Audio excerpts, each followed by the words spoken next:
ಕೆಲವು ದಿನಗಳ ಹಿಂದೆ ಯುದ್ಧ ವಿರಾಮ ಘೋಷಿಸಲಾಗಿದೆ.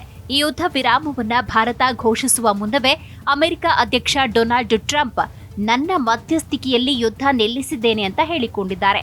ಪಾಕಿಸ್ತಾನ ವಿಷಯದಲ್ಲಿ ಈ ವಿಷಯ ನಿಜ ಇರಬಹುದು, ಆದರೆ ಭಾರತದ ವಿಷಯದಲ್ಲಿ ಈ ಮಾತನ್ನ ಒಪ್ಪಲು ಆಗುವುದಿಲ್ಲ. ಭಾರತ ಮತ್ತು ಅಮೆರಿಕ ಜೊತೆಗಿನ ವ್ಯಾಪಾರ ನೋಡಿದಾಗ ಈ ಅಂಶ ಎದ್ದು ಕಾಣುತ್ತೆ. 2024ರಲ್ಲಿ ಭಾರತ ಸರಿಸುಮಾರು 132 ಬಿಲಿಯನ್ ವ್ಯಾಪಾರವನ್ನ ಅಮೆರಿಕ ಜೊತೆಗೆ ಮಾಡಿದೆ. ಕಳೆದ 4 ವರ್ಷದಿಂದ ಅಮೆರಿಕ ಮೊದಲ ಸ್ಥಾನದಲ್ಲಿದೆ. ಈ ಕಾರಣಕ್ಕೆ ಟ್ರಂಪ್ ಆ ರೀತಿಯ ಉದ್ದಟತನದ ಮಾತು ಆಡಿದ್ದಾರೆ. ಈ ಸಂಖ್ಯೆ ಮೇಲ್ನೋಟಕ್ಕೆ ನೋಡಿದಾಗ ಟ್ರಂಪ್ ಹೇಳಿದ್ದು ಸರಿ ಅನ್ಸುತ್ತೆ. ಆದರೆ ಈ ಸಂಖ್ಯೆಯನ್ನ ಒಂದಷ್ಟು ಗಮನಿಸಿದ್ರೆ ಅದು ಹೇಳೋ ಕಥೆಯೇ ಬೇರೆ. ಇದರಲ್ಲಿ $86.5 ಬಿಲಿಯನ್ ಭಾರತ ಅಮೆರಿಕಕ್ಕೆ ರಫ್ತು ಮಾಡಿದೆ. ಅದೇ ಸಮಯದಲ್ಲಿ $45.5 ಬಿಲಿಯನ್ ಉತ್ಪನ್ನವನ್ನ ಆಮದು ಮಾಡಿಕೊಂಡಿದೆ. ಅಮೆರಿಕ ಟ್ರೇಡ್ ಡೆಫಿಸಿಟ್ನಲ್ಲಿದೆ. ಅಂದ್ರೆ ತಾನು ಭಾರತಕ್ಕೆ ಮಾರಾಟ ಮಾಡೋದಕ್ಕಿಂತ ಭಾರತದಿಂದ ತರಿಸಿಕೊಳ್ಳೋದು ಹೆಚ್ಚಾಗಿದೆ. ಇದರರ್ಥ ಅಮೆರಿಕ ಭಾರತದೊಂದಿಗೆ ಟ್ರೇಡ್ ಡೆಫಿಸಿಟ್ನಲ್ಲಿದೆ ಅಂತಾಗತ್ತೆ. ಕೊಡುಕೊಳ್ಳುವಿಕೆ ಸಮವಾಗಿದ್ದಾಗ ಟ್ರೇಡ್ ಈಕ್ವಲ್ ಎನ್ನಲಾಗುತ್ತೆ. ರಫ್ತು ಜಾಸ್ತಿ ಇದ್ದು ಆಮದು ಕಡಿಮೆ ಇದ್ದಾಗ ಯಾವ ದೇಶ ಹೆಚ್ಚು ರಫ್ತು ಜಾಸ್ತಿ ಮಾಡಿತು ಆ ದೇಶಕ್ಕೆ ಟ್ರೇಡ್ ಸರ್ಪ್ಲಸ್ ಎನ್ನಲಾಗುತ್ತೆ. ಈ ನಿಟ್ಟಿನಲ್ಲಿ ನೋಡಿದಾಗ ಭಾರತಕ್ಕೆ ಅಮೆರಿಕದೊಂದಿಗೆ ಟ್ರೇಡ್ ಸರ್ಪ್ಲಸ್ ಆಗಿದೆ. ಅಮೆರಿಕ ಅಧ್ಯಕ್ಷ ಟ್ರೇಡ್ ಹೆಚ್ಚು ಮಾಡಿಕೊಳ್ಳೋದ್ರ ಬಗ್ಗೆ ಮಾತನಾಡಿದ್ದಾರೆ. ಇದನ್ನ 2 ಆಯಾಮದಲ್ಲಿ ನೋಡಬಹುದು. ಮೊದಲಿಗೆ ಅವರು ಚೀನಾದ ಜೊತೆಗೆ ಕಡಿಮೆ ವ್ಯಾಪಾರ ಮಾಡಬೇಕಾಗಿದೆ. ಹೀಗಾಗಿ ಭಾರತದೊಂದಿಗೆ ಹೆಚ್ಚು ವ್ಯಾಪಾರ ಮಾಡದೆ ವಿಧಿಯೇ ಇಲ್ಲ. ಎರಡನೇದಾಗಿ ಭಾರತದೊಂದಿಗೆ ತಮ್ಮ ಟ್ರೇಡ್ ಡೆಫಿಸಿಟ್ ಕಡಿಮೆ ಮಾಡಿಕೊಳ್ಳುವ ದರ್ದು ಅಮೆರಿಕದ ಮುಂದಿದೆ. ಯಾಕಂದ್ರೆ ಟ್ರೇಡ್ ಡೆಫಿಸಿಟ್ ಹೆಚ್ಚುತ್ತಾ ಹೋದ್ರೆ ಅಮೆರಿಕಕ್ಕೆ ಇದರಿಂದ ಯಾವುದೇ ಲಾಭ ಇಲ್ಲ. ಚೀನಾವನ್ನ ಸರಿಸಿ ಆ ಜಾಗಕ್ಕೆ ಭಾರತವನ್ನ ಕೂಡಿಸಿದ ಹಾಗಾಗತ್ತೆ.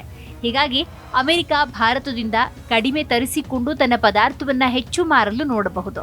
ಇದು ಕೂಡ ಟ್ರೇಡ್ ಲೆಕ್ಕಾಚಾರದಲ್ಲಿ ಬರುತ್ತೆ. ಈ 2 ಆಯಾಮವನ್ನ ಗಮನಿಸಿ ನೋಡಿದಾಗ ತಿಳಿಯುವ ಅಂಶ ಅಂದ್ರೆ ಯಾವುದೇ ಅಂಶವನ್ನ ಅಮೆರಿಕ ಬಯಸಿದ್ರೂ ಅವರು ನಮಗಿಂತ ಹೆಚ್ಚಿನ ಅನಿವಾರ್ಯತೆಯಲ್ಲಿದ್ದಾರೆ ಅನ್ನೋದು. ವಸ್ತುಸ್ಥಿತಿ ಹೀಗಿದ್ದು ಅಮೆರಿಕ ನಡೆ ಟ್ರಂಪ್ ಮಾತುಗಳಲ್ಲಿ ಗತ್ತು ಮಾತ್ರ ಕಮ್ಮಿಯಾಗಿಲ್ಲ. ಜಗತ್ತಿನ ದೊಡ್ಡಣ್ಣ ಇಂದಿಗೂ ತಾನೇ ಅನ್ನೋ ಅಹಂ ಟ್ರಂಪ್ನಲ್ಲಿ ಕಾಣ್ತಾ ಇದೆ. ಆದರೆ ವಾಸ್ತವ ಬೇರೆಯದ್ದು. ಅಮೆರಿಕ ತನ್ನ ಇಬ್ಬಗೆ ನೀತಿಯನ್ನ ಇನ್ನೂ ಕೂಡ ಬಿಟ್ಟಿಲ್ಲ. ತನ್ನ ಹಳೆ ಚಾಳಿಯನ್ನ ಮುಂದುವರೆಸಿದೆ. IMF ಅಂದ್ರೆ ಇಂಟರ್ನ್ಯಾಷನಲ್ ಮಾನಿಟರಿ ಫಂಡ್ ಅಂತ ಅರ್ಥ. ಇದನ್ನ ಚಲಾಯಿಸೋದು ಅಮೆರಿಕ. ಯುದ್ಧ ನಿಂತ ಮರುದಿನವೇ ಬಿಲಿಯನ್ ಅಮೆರಿಕನ್ ಡಾಲರ್ ಹಣವನ್ನ IMF ಪಾಕಿಸ್ತಾನಕ್ಕೆ ನೀಡಿದೆ. ಇದನ್ನ ನೀಡಿದ್ದು ಅಮೆರಿಕ ಅನ್ನೋದಕ್ಕೆ ಪುರಾವೆ ಒದಗಿಸುವ ಅವಶ್ಯಕತೆ ಇಲ್ಲ. ಅಮೆರಿಕ ಸೌತ್ ಏಷ್ಯಾದಲ್ಲಿ ಭಾರತ ಬಲಿಷ್ಠವಾಗಿ ಬೆಳೆದು ಬಿಟ್ಟರೆ ಹೇಗೆ ಅನ್ನೋ ಭಯದಲ್ಲಿ ಸದಾ ಪಾಕಿಸ್ತಾನವನ್ನ ಸಾಕ್ತಾನೇ ಇದೆ. ಭಾರತದಲ್ಲಿ ಪೂರ್ಣ ಪ್ರಮಾಣದ ಶಾಂತಿ ನೆಲೆಸುವುದಕ್ಕೆ ಬಿಡೋದೇ ಇಲ್ಲ. ಅಮೆರಿಕ ತೊಟ್ಟಿಲು ತೂಗುತ್ತೆ, ಮಗುವನ್ನು ಚಿವುಟುತ್ತೆ. ಅತ್ತ ಹಣ ನೀಡುವುದು, ಇತ್ತ ಟ್ರೇಡ್ ಹೆಚ್ಚಳದ ಬಗ್ಗೆ ಮಾತಾಡೋದು ಎರಡೂ ಇದೆ. ಆದರೆ ಭಾರತ ಹಿಂದಿನ ಭಾರತವಾಗಿ ಉಳಿದಿಲ್ಲ. ಇಂತಹ ಕೃತ್ಯಗಳಿಗೆ ಸರಿಯಾಗಿ ಉತ್ತರ ಕೊಡುವ ಶಕ್ತಿ ಭಾರತದ ರಾಜತಾಂತ್ರಿಕರಿಗೆ ಲಭಿಸಿದೆ. ಯುದ್ಧ ಅಂದ್ರೆ ಸಾವು ನೋವು ಅನ್ನೋದು ಒಂದು ಅಂಶ ಆದ್ರೆ ಆರ್ಥಿಕತೆಗೆ ಮುಳ್ಳು ಅನ್ನೋದು ಇನ್ನೊಂದು ಅಂಶ. ಭಾರತ ಪಾಕಿಸ್ತಾನದ ಮೇಲೆ ಪೂರ್ಣ ಪ್ರಮಾಣದ ಯುದ್ಧ ಮಾಡಲಿಲ್ಲ.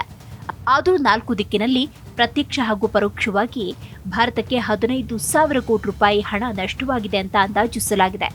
ಇದರಲ್ಲಿ ನೇರ ಯುದ್ಧದ ಕಾರಣ 4,500 ಕೋಟಿ ಖರ್ಚಾಗಿದ್ರೆ ಉಳಿದ ಹಣ IPL ರದ್ದತಿ, ಏರ್ಪೋರ್ಟ್ ಮುಚ್ಚುವಿಕೆ, ಸ್ಟಾಕ್ ಮಾರ್ಕೆಟ್ ಕುಸಿತ, ಸಪ್ಲೈ ಚೈನ್ ವ್ಯತ್ಯಯಗಳಿಂದ ಉಂಟಾಗಿದೆ ಅಂತ ಅಂದಾಜಿಸಲಾಗಿದೆ. ಪಾಕಿಸ್ತಾನ ನೇರ ಯುದ್ಧದಲ್ಲಿ ನಮ್ಮಷ್ಟು ಹಣವನ್ನ ಖರ್ಚು ಮಾಡಿಲ್ಲ. ಯಾಕಂದ್ರೆ ಅದರ ಬಳಿ ಯುದ್ಧಕ್ಕೆ ಖರ್ಚು ಮಾಡಲು ಹಣವಿಲ್ಲ. ಆದ್ರೂ ನಾವು ಮಾಡಿರುವ ಖರ್ಚಿನ ಅರ್ಧದಷ್ಟು ಅವರು ಮಾಡಿದ್ದಾರೆ ಅಂತ ಹೇಳಲಾಗುತ್ತೆ. ಆದ್ರೆ ಅವರ ಆಸ್ತಿಪಾಸ್ತಿಗಳಿಗೆ ಆಗಿರುವ ಹಾನಿಯ ಮೊತ್ತ ಹೇಳೋದಕ್ಕೂ ಸಾಧ್ಯ ಇಲ್ಲ.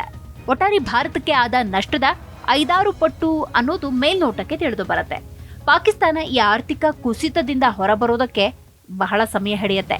ಹಣದ ಲೆಕ್ಕಾಚಾರವನ್ನ ನಾವು ಇಂದಲ್ಲ ನಾಳೆ ನಿಖರವಾಗಿ ಕೊಡಬಹುದು. ಆದರೆ ಯುದ್ಧದಲ್ಲಿ ಸತ್ತ ನಮ್ಮ ಯೋಧರನ್ನ, ನಾಗರಿಕರನ್ನ ಮರಳಿ ಪಡೆಯೋದಕ್ಕೆ ಸಾಧ್ಯವಿಲ್ಲ. ಈ ಜೀವಹಾನಿಯನ್ನ ಯಾವ ಲೆಕ್ಕಕ್ಕೆ ಬರೆಯೋದು? ಇದು ಕೇವಲ 4 ದಿನದ ಆ ಯುದ್ಧದ ನೇರ ಪರಿಣಾಮ. ಇನ್ನು ಯುದ್ಧ ಏನಾದರೂ ತಿಂಗಳುಗಟ್ಟಲೆ ನಡೆದ್ರೆ ಅದರ ಕಥೆಯೇನು ಅನ್ನುವಂತಹ ಪ್ರಶ್ನೆ ಉದ್ಭವಿಸುತ್ತೆ. ಭಾರತದ ಮುಂದೆ ಭವ್ಯ ಭವಿಷ್ಯ ಇದೆ. ಹೀಗಾಗಿ ಅನುಸರಿಸಿಕೊಂಡು ಹೋಗೋದು ಅನಿವಾರ್ಯವಾಗಿದೆ. ಪಾಕಿಸ್ತಾನ ಒಂದು ಫೇಲ್ಡ್ ನೇಷನ್. ಅದು ಮಾಡ್ತಿರುವ ಭಯೋತ್ಪಾದನೆ ಜಗತ್ತಿಗೆ ಗೊತ್ತಿದೆ. ಕೆಟ್ಟ ದೇಶವಾದರೂ ಸರಿಯೇ, ಅದು ಮುಸ್ಲಿಂ ರಾಷ್ಟ್ರ ಅನ್ನೋ ಕಾರಣಕ್ಕೆ ಅಜರ್ಬೈಜಾನ್, ಟರ್ಕಿ ದೇಶಗಳು ಪಾಕಿಸ್ತಾನದ ಪರ ನಿಂತಿದ್ದಾವೆ. ಮೆಕ್ಕೆಲ ಮುಸ್ಲಿಂ ರಾಷ್ಟ್ರಗಳು ತಟಸ್ಥ ನೀತಿಯನ್ನ ಕಾಯ್ದುಕೊಂಡಿವೆ. ಭಾರತ ಬಹುದೊಡ್ಡ ದೇಶ. ಈ ದೇಶದ ಕೇವಲ 10% ಜನ ಮಾಡುವ ಖರ್ಚು ಹಲವಾರು ಯುರೋಪಿಯನ್ ದೇಶದ ಜನ ಕೂಡ ಮಾಡಲಾರರು. ಹಾಗಾಗಿ ಯುದ್ಧದ ಅವಶ್ಯಕತೆ ಮತ್ತು ಅನಿವಾರ್ಯತೆ ಬಂದಾಗ ಅದು ಕಡೆಯ ಆಯ್ಕೆಯಾಗಿರಬೇಕು ಅಂತ ತಜ್ಞರು ಹೇಳ್ತಾರೆ.